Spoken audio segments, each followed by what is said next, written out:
तो कान्हा जी की लीलाओं का ही आनंद लोगे, क्योंकि कान्हा की लीलाएं तो अनंत हैं। कहते हैं ना, हरि रूप अनंत हरि कथा अनंता। लेकिन जब भी आप भांडीर वन में प्रवेश करोगे, कभी शास्त्रों का अध्ययन करोगे या किसी के मुखार विंद से श्रवण करोगे, तो ज्ञात होगा कि भांडीर वन में एकमात्र लीला नहीं है, यहाँ पे हमारी 14 लीलाओं का उल्लेख है। प्रथम लीला श्री जी के विवाह की मानी जाती है, लेकिन सबसे बड़ा ग्रंथ श्रीमद् भागवत जी को माना जाता है। आपने उसका अध्ययन या श्रवण किया हो तो राधा रानी का नाम उसमें आता है, नहीं आता? श्रीमद् भागवत में नहीं आता, नहीं आता, बिल्कुल नहीं आता। क्योंकि सुखदेव जी राधा रानी को परम गुरु मानते थे। जब राधा रानी का नाम ही श्रीमद् भागवत जी में नहीं दिया तो विवाह का उल्लेख कैसे हो सकता है? लेकिन श्रीमद् भागवत जी को छोड़ के 12 ग्रंथ ऐसे हैं जो हमारी लाडली जी के विवाह का उल्लेख करते हैं। लेकिन जिस भांडीर वट के नीचे आप खड़े हो, इसका श्रीमद् भागवत जी के 10वें स्कंद के 18वें अध्याय में 22वां श्लोक कि बृहंतो बाहि मानस्य 4 यंत्रस्य गोदनम भांडीरकम नाम बटम जम्बू कृष्णम प्रोग्राम, यानी वृक्ष द्वापर युग में बहुत विशाल था, 4 योजनों में फैला हुआ था। इसकी जो सीमा थी वो 15 किलोमीटर में थी, तो इसको पंचकोशीय वृक्ष के नाम से भी जानते थे। कान्हा जी इन्हीं की शाखाओं पर चढ़ के यमुना मैया को आर पार किया करते थे। मान्यता है कान्हा जी की जो 9 लाख गाय थी, दोपहर के समय इसी वृक्ष के नीचे बैठ के विश्राम करती थी। तो माताएं जो भी माखन, मिर्ची, रोटी इत्यादि प्रसादों में रख देती थी, सभी ग्वाल वाल एकत्रित होकर दोपहर का भोजन करते थे। और भांडीर वन में सबसे बड़ा विशेष फल इसी प्रसादी का बताया गया है, क्योंकि आप कभी किसी विवाह में जाते हैं तो बिना अन्न प्रसादी के नहीं आते। आप तो लाडली जी के विवाह स्थल ही आए हो। यहाँ पर जो दुर्वासा मुनि थे, जो दूब घास होती है उसी का रसपान करते थे। ब्रज की गोपियों ने इसी वट वृक्ष के नीचे उनको 56 प्रकार के व्यंजन खिलाए थे। यहाँ पर राधा कृष्ण में मल्ल युद्ध हुआ था, उसमें ये तय था कि जो भी हारेगा उसको भंडारा करना होगा। तो जब हमारे कान्हा जी हार गए थे तो ग्वाल वालों के साथ मिलके यहाँ पे भंडारा किया, उसी के नाम पर इसका नाम भांडीर वन पड़ा।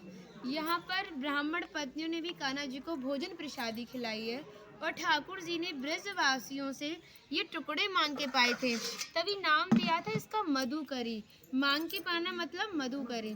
तभी शास्त्रों में ब्रजवासियों को अपना हृदय बताया और कहा कि जब तक ब्रजवासी की कृपा नहीं होगी, ठाकुर जी की कृपा बहुत दूर की बात है। यानी सर्वप्रथम ब्रजवासी की कृपा होना बहुत ज़रूरी है, जब ही हमारे ठाकुर जी हमारे ऊपर कृपा करते हैं।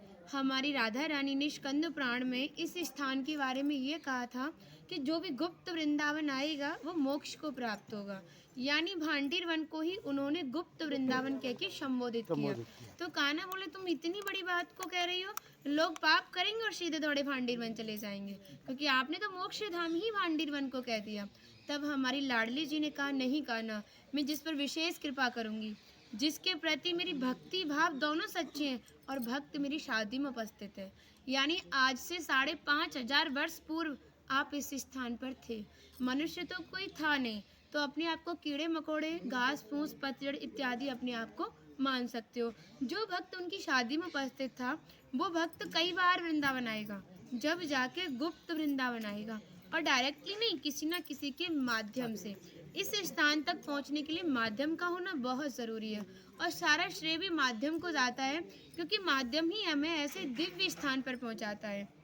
और जो भी भक्त भांडीर वन में प्रवेश करेगा, प्रवेश करने से जो कान्हा ने 14 लीलाएं भांडीर वन के अंदर की हैं, उनके दर्शन मात्र का फल प्राप्त होगा। और जो भी यहाँ की एक किनका प्रसादी पाएगा और एक रात्रि निवास करेगा, वो इस ब्रज गौलोक धाम से वैकुंठ गौलोक धाम को जाएगा, क्योंकि जो हमारे ठाकुर जी ने गौलोक धाम को इस 84 कोस में ही बांटा है। आप यहाँ पे जो भी दर्शन करोगे वो प्रकृति की देन के हिसाब से और मानव निर्मित दर्शन है, लेकिन आप गौलोक धाम में जो भी दर्शन करोगे वो ठाकुर जी के हिसाब से हैं। जैसे गर्ग संहिता के 6वें अध्याय का नाम है गौलोक खंड, आप उसका अध्ययन करोगे तो भांडीर वट का एक दिव्य वर्णन का अध्ययन करोगे। कहते हैं गौलोक धाम में ब्रिजा नदी के किनारे भांडीर वट है, यानी यमुना मैया का नाम ही गौलोक धाम में ब्रिजा है। तो यहाँ पर भी आप एक भांडीर वट के दर्शन कर रहे हो। कहते हैं लोकनाथ प्रभु जी ने कहा है कि अगर भक्त इस भांडीर वट का दर्शन कर ले, दर्शन मात्र से, स्पर्श की तो बात बहुत दूर की बात है, दर्शन मात्र से ही उसे दोबारा गर्भ में जाना नहीं पड़ता। यानी भक्त 84 लाख योनियों से मुक्त होके मोक्ष को प्राप्त करता है। बोलो राधे राधे। माता जी का नाम है इंदु लेखा, जो भगवान की राधा रानी की 8 सखियां थी उनमें से एक है ना। और जो है मतलब कुछ मन नहीं कर रहा, कितनी तारीफ करे, वो है नहीं इसलिए बोल नहीं रहे। कृपा कारण स्टार्ट कर दिया। हम सब केवल बाजरे की रोटी खिला रही हो तुम, सच में राधा रानी हो। और ऐसा आशीर्वाद दो हम सबको, सच में ऐसा आशीर्वाद दो कि हमारी मैया भी, हमारी सब माताएं भी थोड़ा थोड़ा जिनसे ये मिलें। देखिए भक्ति का स्तर है, एक इतना बड़ा एक इतना है, तो इनको जो इनसे छोटी भक्ति में ये भी उनको कुछ ऐसी बातें बता के भगवान की ओर आकर्षित करें। सबको ऐसा आशीर्वाद दो। आप ब्रजवासी हो इसलिए सक्षम हो, दे बहुत सकती भक्ति हो। बढ़े और ब्रज में वास मिले। कहने